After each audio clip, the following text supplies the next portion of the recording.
Halo, hai. Halo anak-anakku kelas 7B. Halo Natania. Halo El. Halo semuanya, apa kabar kalian semua anak-anakku? Hai Tiffany, Kathleen, Salomita, selamat pagi. Josephina, hai. Fiona, Stephanie, luar biasa ya, kalian semangat sekali.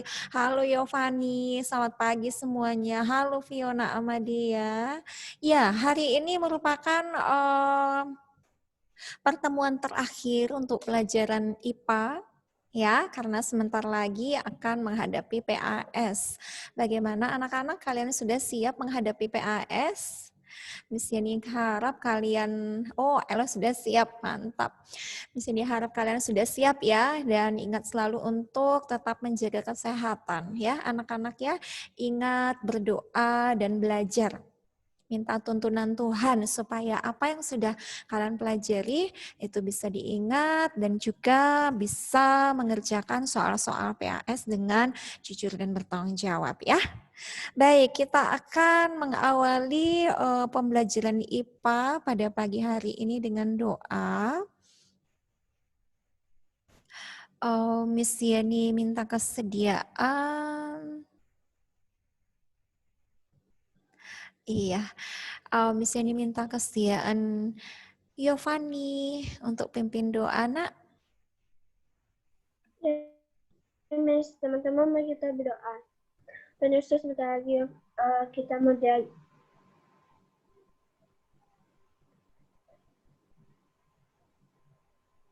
sama Miss Jenny, Tuhan, pengasih dan anak Yesus, amin.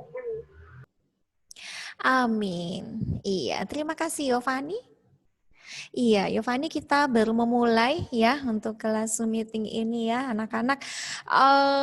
Baik anak-anakku, materi untuk pembelajaran kita sudah selesai untuk pelajaran IPA. Ya, kita akan membahas kisi-kisi untuk hari ini dan juga Miss Yani akan mereview sedikit tentang pelajaran IPA sambil kita mengingat-ingat ya.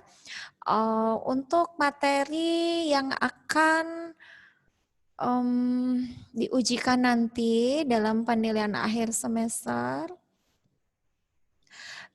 Untuk pelajaran dari Miss Yani, pelajaran IPA adalah bab yang ketiga mengenai klasifikasi materi dan perubahannya. Ya, kalian sudah dapat kisi-kisinya ya nak ya. Kemudian ditambahkan lagi dengan pelajaran dari Miss Insia. Kalian boleh cek kembali kisi-kisinya. Oke, sebentar. Oke, baik. Di sini share screen bisa terlihat ya. Nah, kalau kalian ingin mendapatkan materinya, PowerPoint-nya ya, bisa dilihat di Moodle, bisa login dengan menggunakan user dan password kalian ya, Moodle. Nah, di sini kalian lihat untuk topik klasifikasi materi dan perubahannya. Oke, ini diklik. Iya. Nah, ini nak akan muncul materi pelajaran mengenai klasifikasi materi dan perubahannya ya dalam bentuk PowerPoint ya anak-anak ya. Nah, ini ada materi perubahan wujud benda, perubahan fisika kimia. Ini sudah pernah kita pelajari pada saat minggu tematik. Ya, nanti akan Miss Yani ulang kembali sedikit ya untuk mengingat-ingat apa yang sudah kalian pelajari pada saat minggu tematik tersebut, termasuk perubahan fisika, perubahan kimia, perubahan wujud benda. Nanti kita review sedikit ya anak-anak ya. Nah, untuk PowerPoint-nya bisa kalian lihat di Moodle, ini ada beberapa ya anak-anak, dan juga kalian bisa belajar dari buku panduan IPA yang sudah kalian miliki, lihat bab yang ketiga ya, sudah ada pembahasannya juga di sana nak mengenai materi tersebut, kalian bisa pelajari kembali. Baik, Miss Yani mengingatkan mengenai tugas 1 yang halaman 98 dan 99. Ya, ini memang batas waktunya hari Sabtu pengumpulannya ya. Tetapi Miss Yani ingatkan supaya kalian tidak menundanya, anak-anak jangan tunggu hari Sabtu untuk mengumpulkannya. Ya, jadi hari Sabtu besok adalah yang terakhir untuk pengumpulan tugas 1 ini. Ya, Miss Yani mengingatkan ya supaya nggak lupa. Kalau kita lihat di model ini yang belum mengumpulkannya, Alana, Hadley, Gifford, Mark, Stephanie, kemudian Bianca Rona, dan Yesaya. Oke, bagi anak-anakku yang namanya disebut, Miss Yani mengingatkan ya nak ya, segera dikumpulkan ya supaya nggak lupa. Kalau kalian sudah mengerjakannya tinggal dikumpulkan saja ke model. Ya, yang sudah selesai Miss Yani ucapkan terima kasih yang sudah mengumpulkannya. Bagi yang belum, tetap semangat ya, segera dikumpulkan. Oh, untuk Yesaya belum terkirim nak. Boleh dikirim nak sekarang nak. Silahkan Yesaya. Ini kalau dilihat di Moodle di nama Yesaya di sini ada keterangan tidak ada pengumpulan. Ya, coba diulang lagi mengumpulkannya ya nak ya. Belum keterima di sini nak. Ya, semangat. Oke. Baik, ada lagi? Dikumpulkan segera ya. Oke. Sudah? Iya. Untuk PAS, kita akan membahas kisi-kisi. Belum mulai membahas kisi-kisi. Baru tadi Miss Yani mengingatkan bagi yang belum mengumpulkan tugas. Terakhir pengumpulannya adalah hari Sabtu besok. Tetapi jangan ditunda, jangan tunggu hari terakhir ya. Oke, ya. Baik, kita akan membahas kisi-kisi ya.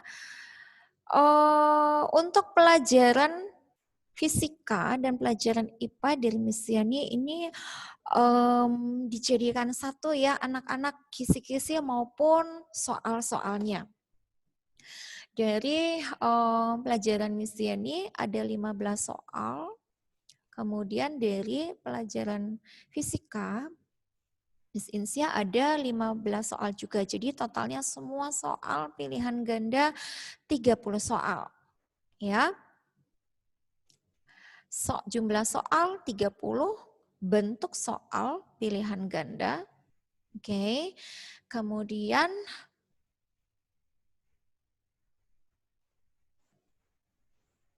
bisa lihat ya, lebih jelas. Iya. Kemudian waktu pengerjaannya, alokasi waktunya 120 menit. Baik, kita lihat mengenai materi pokoknya ya. Ini ada untuk dari pelajaran fisika, objek IPA dan pengamatannya, suhu dan juga pemuaian. Nah, di sini juga sudah dicantumkan jumlah soalnya dari masing-masing indikator. Kalian perhatikan dari indikatornya ya. Dari indikatornya tersebut kalian sudah bisa membayangkan model soalnya. Ya, jadi dari kisi-kisi ini kalian sudah bisa mempersiapkan diri untuk mempelajari materi yang nantinya akan diujikan pada penilaian akhir semester. Ya, kemudian dari pelajaran Miss Yani, yaitu di bab yang ketiga, klasifikasi materi dan perubahannya. Ini menjelaskan konsep campuran dan setunggal unsur dan senyawa, sifat fisika dan kimia, perubahan fisika dan kimia dalam kehidupan sehari-hari. Nah, kalian bisa melihat dari indikatornya ya, menyebutkan perbedaan sifat benda padat, cair, dan gas. Nah, ini materi ini sudah pernah kita bahas pada saat minggu tematik ya. Jadi perubahan dari padat ke cair itu disebut apa, kemudian contohnya apa, kemudian perubahan benda dari cair ke padat, contohnya apa? Kemudian cair ke gas, gas ke cair, ya. Contohnya apa, ya, anak-anak? Jadi dilihat kembali materi yang sudah dibahas bersama pada saat minggu tematik tersebut. Untuk PowerPoint-nya itu sudah ada di Moodle, kalian bisa lihat kembali. Dan juga kalian bisa melihat di buku IPA ya yang sudah kalian miliki, dilihat bab yang ketiga mengenai klasifikasi materi dan perubahannya. Kemudian di sini juga ada menyebutkan jenis-jenis perubahan wujud benda.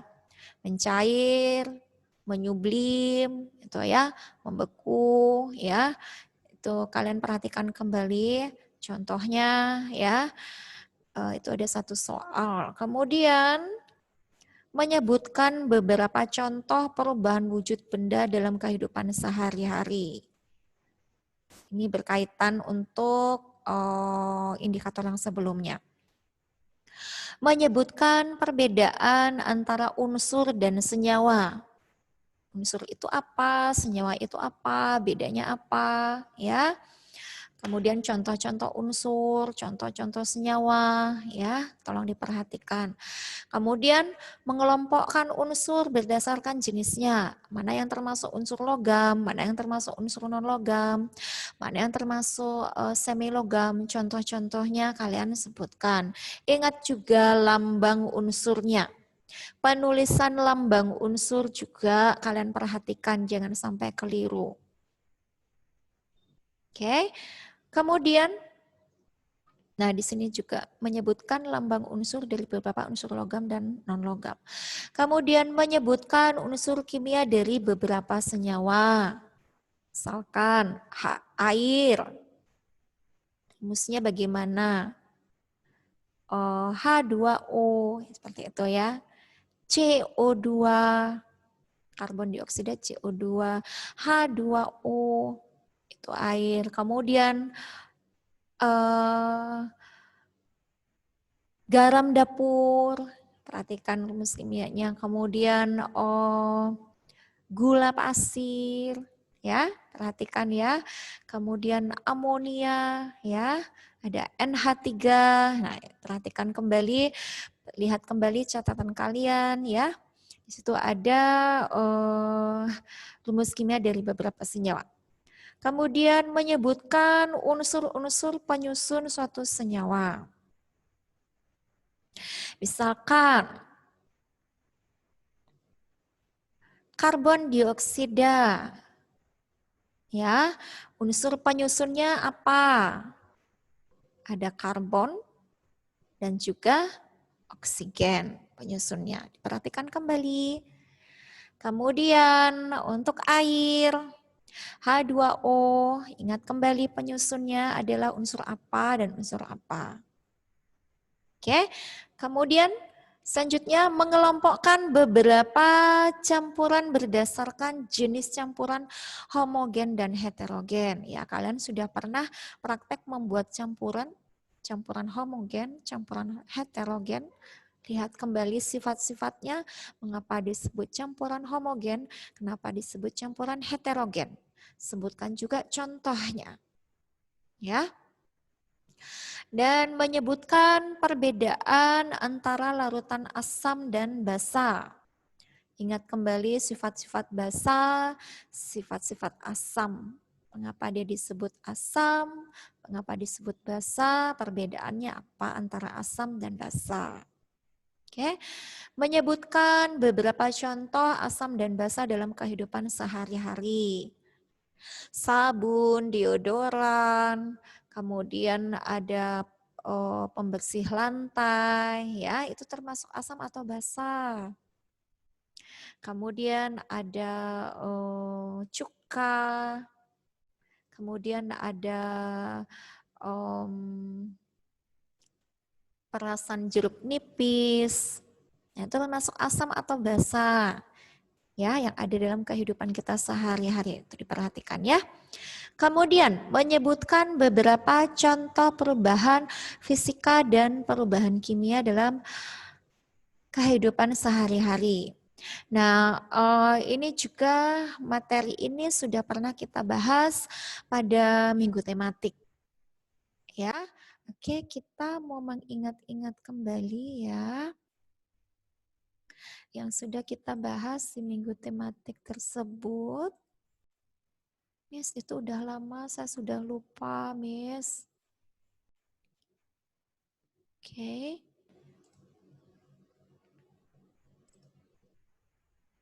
Nanti kita review lagi ya, supaya nggak lupa. Oke, nah ini. Yang sudah pernah kita bahas pada saat minggu tematik, perubahan mengenai perubahan wujud benda dan juga perubahan fisika dan kimia.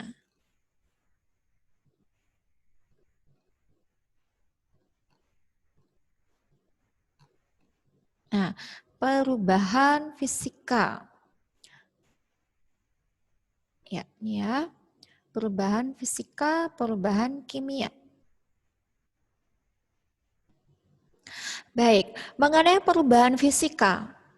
Suatu materi dikatakan mengalami perubahan fisika jika pada materi tersebut terjadi perubahan bentuk, perubahan wujud, kemudian ukuran, dan tidak menghasilkan zat yang baru. Oke, ingat kembali kita sudah pernah membahasnya di minggu tematik anak-anak ya, kita review sedikit.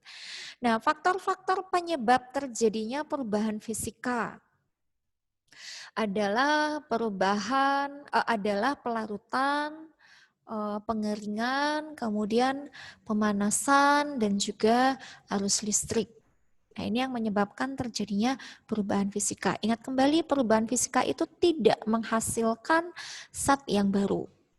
Jadi adanya perubahan bentuk, kemudian adanya perubahan wujud, adanya perubahan ukuran, tetapi dia tidak menghasilkan zat yang baru. Itu disebut perubahan fisika. Baik, kita lihat mengenai perubahan fisika, ini bisa terjadi karena adanya pelarutan, pengeringan, pemanasan, dan juga arus listrik. Nah, perubahan bentuk dan ukuran, langsung saja dengan contohnya ya, karena dengan contoh itu kita bisa langsung mengingat, ini termasuk perubahan fisika atau kimia. Kalau dilihat pengertiannya, ingat untuk fisika, perubahan fisika, perubahan tersebut tidak menghasilkan zat yang baru. Baik, contohnya ya, dilihat dari perubahan bentuk dan ukuran mengenai perubahan fisika. Beras yang ditumbuk menjadi tepung beras. Jadi adanya tepung beras itu berasal dari beras yang ditumbuk. Nah, beras mengalami perubahan bentuk menjadi lebih halus. Oke, dalam bentuk tepung ya, tapi dia masih berupa beras. Hanya dia ukurannya lebih halus, lebih dibandingkan dengan beras. Tetapi dia tidak menghasilkan zat yang baru. Nah, dilihat kembali kalau kita memperhatikan pakaian yang kita pakai. Ini asalnya dari kain. Nah, kain ini dibentuk, ya, diubah. Ada ukurannya menjadi pakaian. Nah, ini merupakan perubahan bentuk dan juga ukuran, merupakan perubahan fisika, tidak menghasilkan zat yang baru. Kemudian dilihat di lingkungan sekitar kita, ada meja, ada kursi, ada lemari, ya. Bahan dasarnya berupa kayu. Kayu diubah bentuknya menjadi lemari, menjadi kursi, menjadi meja, tidak menghasilkan zat yang baru. Perubahan kayu menjadi lemari, menjadi kursi, menjadi meja ini merupakan perubahan fisika karena tidak menghasilkan zat yang baru. Hanya mengalami perubahan bentuk dan juga perubahan ukuran. Baik, kita lihat selanjutnya. Dilihat dari perubahan wujudnya.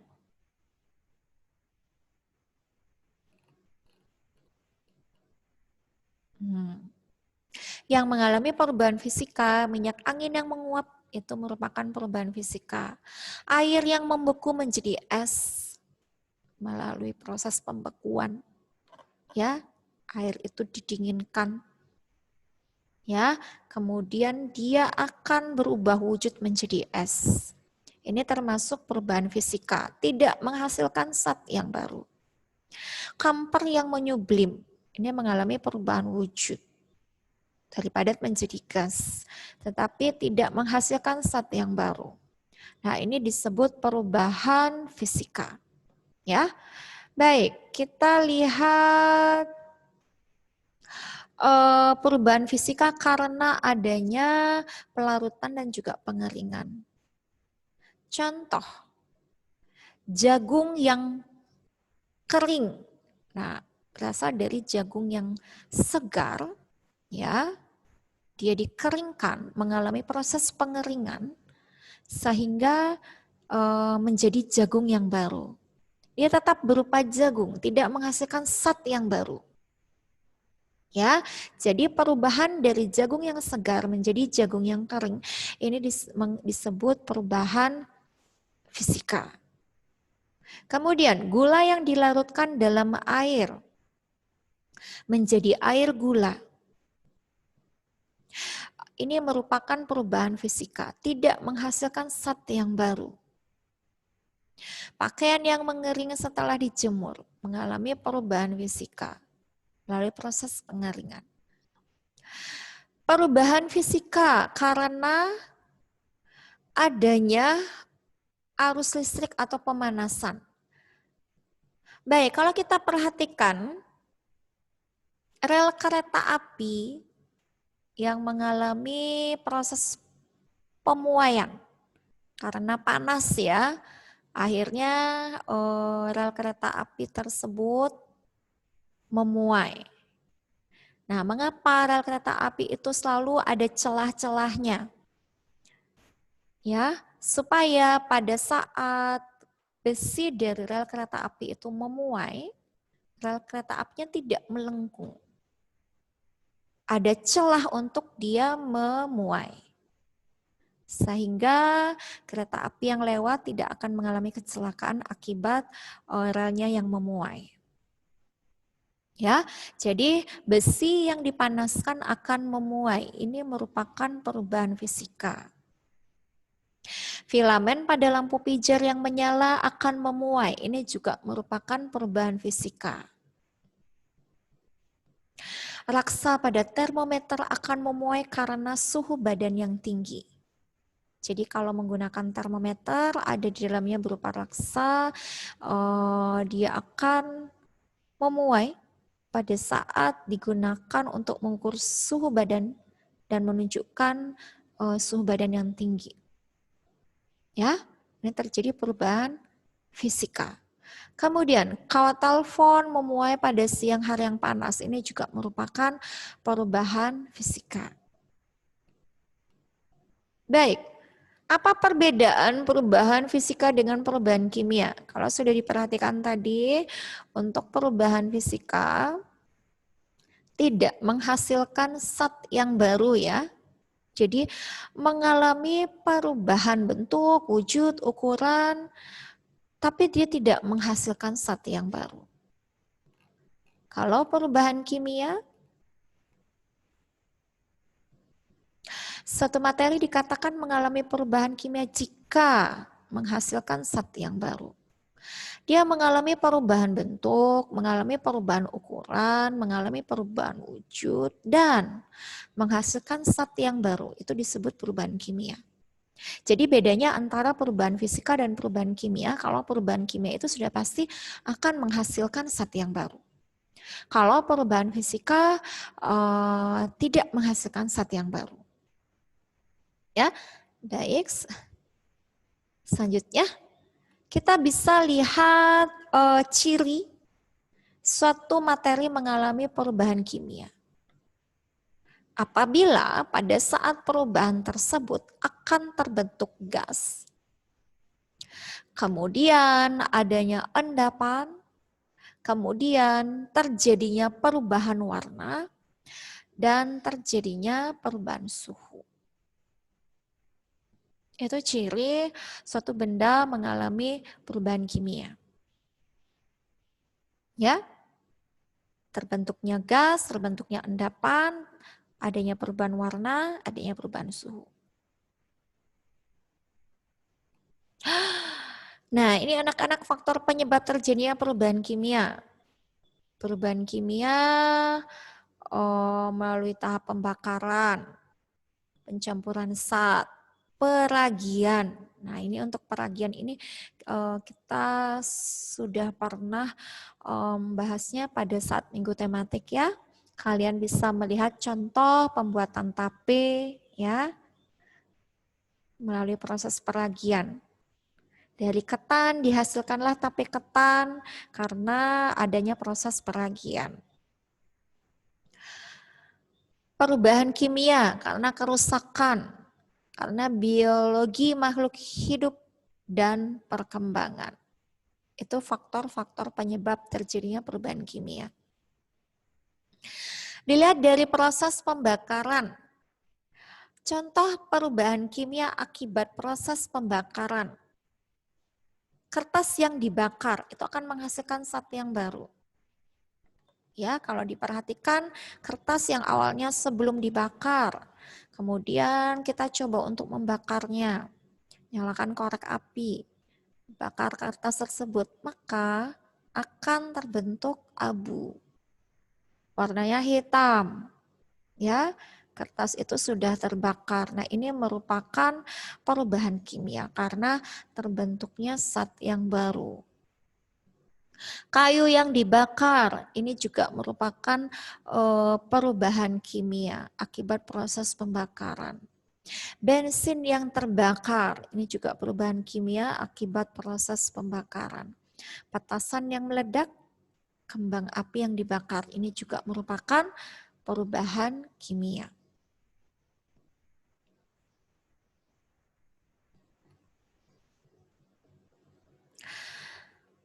Proses pencampuran zat. Ya, ada beberapa contoh. Dikatakan kalau perubahan kimia itu menghasilkan endapan. Ya. Nah, batu kapur dicampurkan dengan asam klorida atau HCl ini akan menghasilkan endapan putih. Adanya endapan putih inilah yang membuktikan adanya perubahan kimia, terbentuk endapan. Ya. Kemudian cuka yang dicampurkan dengan soda kue menghasilkan gas karbon dioksida. Nah, ini juga menghasilkan gas, berarti menghasilkan zat yang baru. Ini merupakan contoh dari perubahan kimia. Baik, melalui proses peragian, tadi sudah sempat Miss Yani sampaikan pada saat pembuatan tape, ya, itu ada proses peragian. Contoh perubahan kimia akibat proses peragian. Susu yang diubah menjadi keju itu memerlukan mikroorganisme untuk mengubah susu menjadi keju. Terbentuknya zat yang baru, ya, sehingga terjadi perubahan kimia. Singkong diubah menjadi tape. Dalam proses peragian, ya, terjadi perubahan kimia. Singkong yang diberi ragi, dia akan berubah menjadi tape. Terbentuklah zat yang baru. Adanya kandungan alkohol juga pada tape tersebut. Ya, dan juga tape itu akan terasa manis. Ya, inilah terbentuk zat yang baru dari proses peragian tersebut. Kemudian dalam pembuatan tempe, adanya kedelai yang dicampurkan dengan mikroorganisme. Ya, kalian masih ingat dicampurkan dengan rhizopus ya, masih ingat? Maka kedelai ini akan membentuk tempe, diubah menjadi tempe. Kalau diperhatikan bagian tempe itu ada yang putih yang menyelimuti bagian kedelai.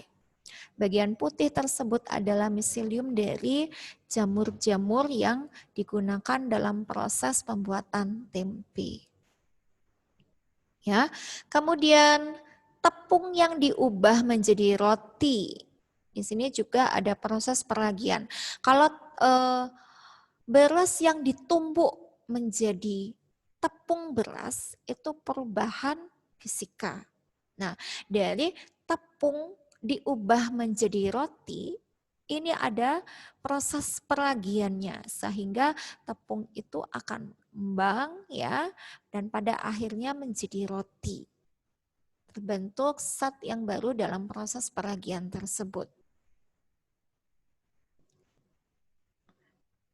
Nah, kalau dilihat dari proses kerusakan ini juga ada terjadi perubahan kimia. Contohnya, contoh perubahan kimia akibat proses kerusakan. Kalau kalian perhatikan perkaratan pada besi, ada besi yang berkarat tentu saja ada timbul perubahan warna yang terjadi. Ya, adanya perubahan warna itu yang membuktikan suatu materi mengalami perubahan kimia. Awalnya yang besi ya terlihat bagus karena adanya terkena air dan juga terkenanya terik matahari panas. Lama-kelamaan besi itu akan berkarat. Adanya perubahan warna. Seringkali kita perhatikan apabila ada besi yang berkarat, maka akan ditanggulangi dengan cara mengecat bagian besi tersebut supaya tidak berkarat. Nah, adanya kerusakan tersebut yang menimbulkan perkaratan itu menunjukkan adanya perubahan kimia. Baik, selanjutnya perubahan kimia yang lain adalah pelapukan pada kayu. Jadi ada kayu yang lapuk, itu terjadi perubahan kimia. Ya, pelapukan disebabkan juga karena adanya aktivitas dari suatu mikroorganisme yang ada pada kayu tersebut sehingga menyebabkan kayu itu menjadi lapuk. Adanya kerusakan pada kayu. Pembusukan sampah akibat dari organisme pengurai. Sampah itu menjadi busuk dan menimbulkan aroma yang tidak sedap. Terjadi perubahan warna, kemudian terbentuknya zat yang baru. Ini merupakan perubahan kimia. Pada saat pembusukan sampah itu, ya, pada akhirnya nanti sampah-sampah itu diuraikan, ya, yang sisa-sisa dari sisa-sisa dari organisme yang sudah mati. Apabila juga terjadi pembusukan, nanti akan diuraikan dari bahan organik menjadi anorganik. Nah, ini ada pembentukan zat yang baru.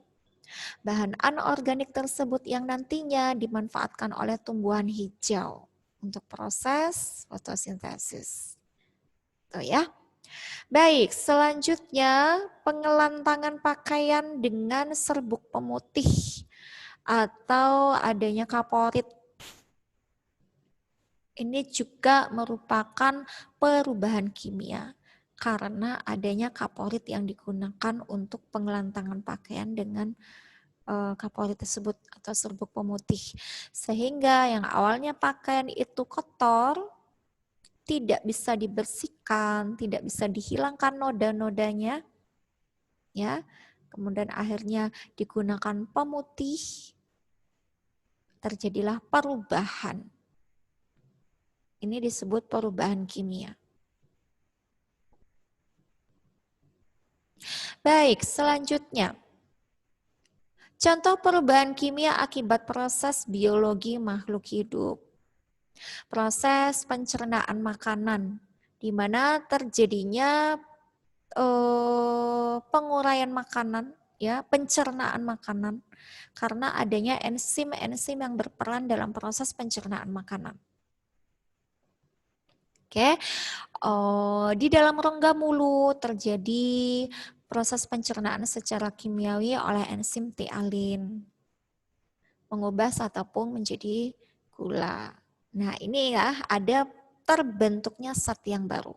Ini yang menunjukkan bahwa proses pencernaan makanan ini terjadi perubahan kimia. Kemudian di lambung juga ada enzim yang berperan ya dalam proses pencernaan, ada pepsin dan renin. Ya, sehingga terbentuklah zat yang baru dalam proses pencernaan tersebut yang pada akhirnya nanti makanan itu, zat makanan itu akan diserap oleh tubuh pada saat berada di usus halus. Ya. Kemudian dari proses pernafasan ini juga terjadi perubahan kimia karena terbentuknya zat yang baru. Jadi oksigen yang dihirup oleh makhluk hidup untuk bernafas melalui sistem pernafasannya ya akan dihembuskan CO2. Jadi terbentuk zat yang baru yang dikeluarkan dari sistem pernafasan tersebut. Ini disebut perubahan kimia. Proses fotosintesis pada tumbuhan hijau juga terbentuknya zat yang baru, di mana tumbuhan hijau menggunakan CO2 dan H2O ya dengan bantuan sinar matahari dan juga adanya klorofil sehingga terjadinya proses fotosintesis dan dihasilkanlah C6H12O6 dan juga O2. Inilah yang merupakan perubahan kimia.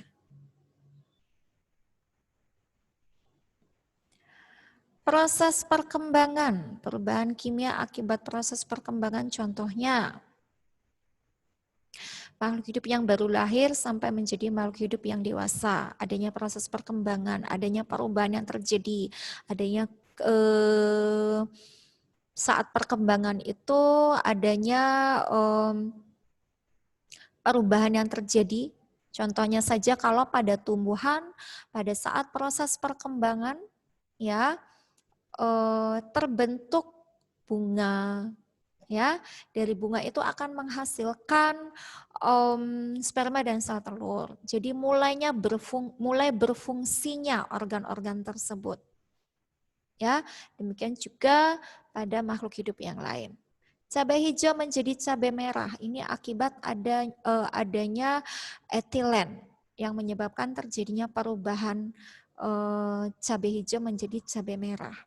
Terjadi perubahan kimia. Buah-buahan mentah menjadi matang. Ini juga karena adanya etilen dalam buah-buahan tersebut sehingga terjadinya perubahan kimia pada proses perkembangannya. Nah, itu anak-anak kita sudah mereview mengenai perubahan fisika dan perubahan kimia. Ya, yang pernah kita pelajari pada saat minggu tematik. Nah, kemudian untuk perubahan wujud benda. Oke, perubahan wujud benda, benda padat, benda cair, benda gas. Ya, perbedaan benda padat, benda cair, benda gas. Ya. Nah, ini kalau dilihat dari bentuknya, benda padat bentuknya selalu tetap. Benda cair bentuknya mengikuti wadahnya, mengikuti bentuk wadahnya. Benda gas bentuknya mengikuti bentuk wadahnya. Kemudian dilihat dari volumenya, benda padat volumenya selalu tetap. Benda cair volumenya selalu tetap. Benda gas volumenya tergantung pada wadahnya. Ini perbedaan sifat-sifat benda padat, cair, dan gas. Kemudian dilihat dari pemampatan, benda padat tidak dapat dimampatkan, benda cair sulit untuk dimampatkan, benda gas mudah untuk dimampatkan. Untuk massa jenis, benda padat umumnya memiliki massa jenis yang besar, benda cair mempunyai massa jenis yang sedang, benda gas mempunyai massa jenis sangat kecil. Kemudahan mengalir, benda padat tidak mengalir, benda cair dapat mengalir, dan juga benda gas dapat mengalir. Oke, itu perbedaan sifat-sifat benda padat, cair, dan gas. Nah, ini untuk perubahan wujud. Padat menjadi gas ya. Padat menjadi gas, gas menjadi padat. Padat menjadi cair, cair menjadi padat, cair menjadi gas menjadi cair. Dilihat kembali peristiwa mencair ya. Perubahan zat padat menjadi cair karena adanya panas atau kenaikan suhu. Contoh yang sederhana yang bisa kita lihat dalam lingkungan kita sehari-hari. Batu es yang berubah menjadi air. Ini perubahan wujud bendanya. Kemudian membeku, peristiwa zat cair menjadi padat karena adanya pendinginan. Air yang dimasukkan ke dalam freezer menjadi es batu. Tuh ya, yang sehari-hari yang bisa kita jumpai. Perubahan wujud benda dari cair menjadi gas, itu menguap. Air yang direbus, dibiarkan lama-lama akan habis karena adanya proses penguapan. Bensin yang berada di tempat yang terbuka lama-lama juga akan menjadi gas, menjadi habis bensin tersebut karena adanya perubahan cair menjadi gas.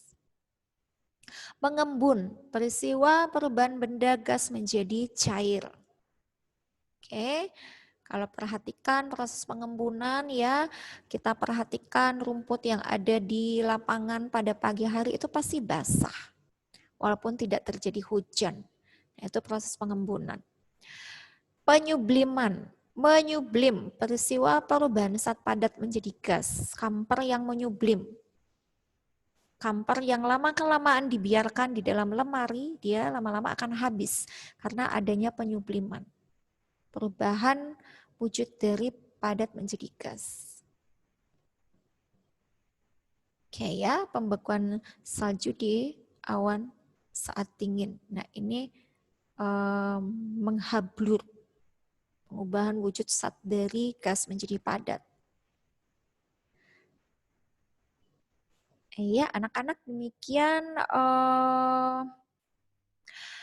review sedikit mengenai perubahan wujud benda dan juga perubahan fisika dan kimia yang sudah pernah kita bahas pada saat minggu tematik. Apabila kalian memerlukan untuk PowerPoint-nya, kalian bisa lihat di Moodle ya, anak-anak ya. Baik, apakah ada pertanyaan? Halo? Tidak ada pertanyaan? Bisa dipahami? Tolong beri reaction thumbs up kalau sudah dipahami. Iya, terima kasih. Terima kasih. Shalomita, Alan, Nael, Natania, Kathleen, dan juga Mark. Ya, dan juga Satwika. Ya, terima kasih, Nak. Baik, kalau tidak ada pertanyaan, misi ini akhiri untuk pelajaran hari ini. Ini merupakan pertemuan terakhir kita ya dalam pelajaran IPA untuk penilaian akhir semester. Bisa diingatkan kembali bagi yang remedi ya, yang belum menyelesaikan remedinya segera diselesaikan. Kemudian yang belum mengumpulkan tugas ya untuk latihan IPA halaman 98 dan 99 segera dikumpulkan ke Moodle ya anak-anak supaya kalian tinggal menyiapkan untuk penilaian akhir semester ya. Baik, mari kita berdoa. Terima kasih Tuhan Yesus buat kasih setiamu di dalam kehidupan kami. Terima kasih buat anugerah Tuhan, penyertaan Tuhan bagi kami. Dan hari ini ya Tuhan kami berdoa khusus buat anak-anak kelas 7B dalam persiapan mereka menghadapi penilaian akhir semester. Tuhan yang memberikan hikmat bagi mereka, Tuhan yang memberikan kepintaran bagi mereka, sehingga apa yang mereka pelajari ya Tuhan dapat mereka ingat dan mereka bisa mengikuti penilaian akhir semester di dalam takut akan Tuhan, melakukannya dengan jujur dan penuh tanggung jawab. Berkati mereka dengan kesehatan, supaya mereka tetap menjaga kesehatan dengan baik. Jauhkan mereka dari sakit penyakit, dan persiapkan mereka dalam menghadapi penilaian akhir semester. Terima kasih Tuhan, terpuji namamu kekal selamanya. Hanya di dalam nama Tuhan Yesus Kristus kami mengucap syukur dan berdoa. Haleluya. Amin. Baik anak-anak, terima kasih untuk hari ini. Di sini tetap ingatkan supaya selalu menjaga kesehatan ya. Selamat mempersiapkan diri dalam menghadapi penilaian akhir semester. Sukses selalu buat kalian, tetap semangat. Tuhan Yesus memberkati. Sampai jumpa, bye-bye. Ya, teman-teman, mari kita berdoa. Tuhan Yesus, sekarang kami akan ulangan Tuhan dan belajar Tuhan ketika kami supaya bisa mengerjakan ulangan kami dengan baik. Terima kasih Tuhan Yesus, haleluya, amin. Amin. Oke. Terima kasih Mita, Tuhan Yesus memberkati. Mari kita bersatu hati, kita berdoa. Bapa yang baik, Bapa yang kami sembah di dalam nama anak-Mu, Tuhan Yesus Kristus, kami bersyukur ya Bapa, karena kami telah menyelesaikan ulangan pada hari ini. Kiranya untuk pembelajaran selanjutnya, Tuhan Yesus, kami mohon agar Tuhan memberikan kami semangat, kecerdasan, kepintaran, akal budi, hikmat, pengertian, dan pemahaman yang baik akan pembelajaran yang akan diajarkan oleh guru kami nantinya ya Bapa. Kami juga mau berdoa agar jaringan internet serta perangkat yang kami gunakan semuanya dapat terkoneksi dengan baik ya Bapa, sehingga kami dapat mengikuti pembelajaran hari ini dengan keadaan lancar. Kami juga mau berdoa ya Bapa untuk PAS nantinya ya Bapa, mampukan kami, berikan kami kesehatan ya Bapa, mampukan kami untuk memahami setiap pembelajaran yang akan diadakan PAS pada minggu depan ya Bapa. Kami serahkan doa ini hanya di dalam nama Tuhan Yesus Kristus, kami berdoa dan bersyukur, haleluya, amin. Oke anak-anak yang dikasih dalam Tuhan, terima kasih buat hari ini, Tuhan Yesus memberkati. Bye-bye.